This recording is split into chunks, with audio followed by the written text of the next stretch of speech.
March 20 തിരുരക്തത്താൽ മുദ്രിതരാകാം. പുറപ്പാട് 12:3-13.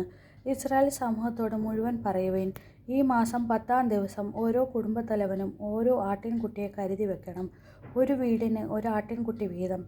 ഏതെങ്കിലും കുടുംബം ഒരാട്ടിൻകുട്ടിയെ മുഴുവൻ ഭക്ഷിക്കാൻ മാത്രം വലുതല്ലെങ്കിൽ ആളുകളുടെ എണ്ണം നോക്കി അയൽ കുടുംബത്തെയും പങ്കുചേർക്കട്ടെ. ഭക്ഷിക്കാനുള്ള കഴിവ് പരിഗണിച്ച് വേണം ഒരാടിന് വേണ്ട ആളുകളുടെ എണ്ണം നിശ്ചയിക്കാൻ. കോലാടുകളിൽ നിന്നോ ചെമ്മരിയാടുകളിൽ നിന്നോ ആട്ടിൻകുട്ടിയെ തിരഞ്ഞെടുത്തുകൊള്ളുക. എന്നാൽ അത് ഒരു വയസ്സുള്ളതും ഊനമറ്റതുമായ മുട്ടാടായിരിക്കണം. ഈ മാസം 14-ാം ദിവസം വരെ അതിനെ സൂക്ഷിക്കണം. ഇസ്രായേൽ സമൂഹം മുഴുവൻ തങ്ങളുടെ ആട്ടിൻകുട്ടികളെ അന്ന് സന്ധ്യയ്ക്ക് കൊല്ലണം. അതിൻ്റെ രക്തത്തിൽ നിന്ന് കുറച്ചെടുത്ത് ആടിനെ ഭക്ഷിക്കാൻ കൂടിയിരിക്കുന്ന വീടിൻ്റെ 2 കട്ടിളക്കാലുകളിലും മേൽപ്പടിയിലും പുരട്ടണം. അവർ അതിൻ്റെ മാംസം തീയിൽ ചുട്ട് പുളിപ്പില്ലാത്ത അപ്പവും കയ്പുള്ള ഇലകളും കൂട്ടി അന്ന് രാത്രി ഭക്ഷിക്കണം. ചുട്ടല്ലാതെ പച്ചയോ വെള്ളത്തിൽ വേവിച്ചോ ഭക്ഷിക്കരുത്. അതിനെ മുഴുവൻ തലയും കാലും ഉൾഭാഗവും അടക്കം ചുട്ട് ഭക്ഷിക്കണം.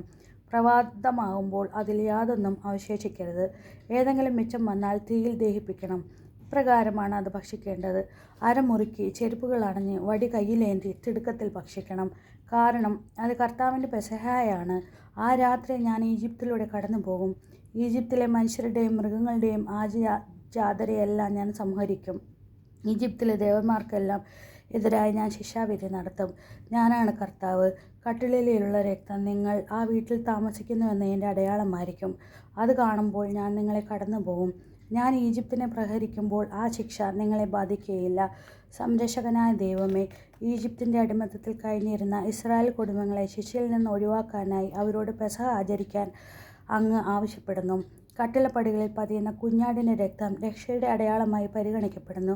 പാപത്തിൻ്റെ ബന്ധനത്തിൽ നിന്ന് ഞങ്ങളെ മോചിപ്പിക്കാൻ വന്ന ഈശോയുടെ രക്തത്താൽ അഭിഷേകം ചെയ്യപ്പെട്ടതാണ് ഞങ്ങളുടെ കുടുംബം. ഈ അഭിഷേകത്തിൻ്റെ ഓർമ്മയിൽ എന്നും ജീവിക്കാൻ ഞങ്ങളെ അനുഗ്രഹിക്കണമേ. സുകൃത ജപം. ഈശോയെ, അങ്ങയുടെ രക്തത്താൽ ഞങ്ങളുടെ കുടുംബത്തെ അഭിഷേകം ചെയ്യണമേ. ഈശോയെ, അങ്ങയുടെ രക്തത്താൽ ഞങ്ങളുടെ കുടുംബത്തെ അഭിഷേകം ചെയ്യണമേ. ഈശോയെ, അങ്ങയുടെ രക്തത്താൽ ഞങ്ങളുടെ കുടുംബത്തെ അഭിഷേകം ചെയ്യണമേ.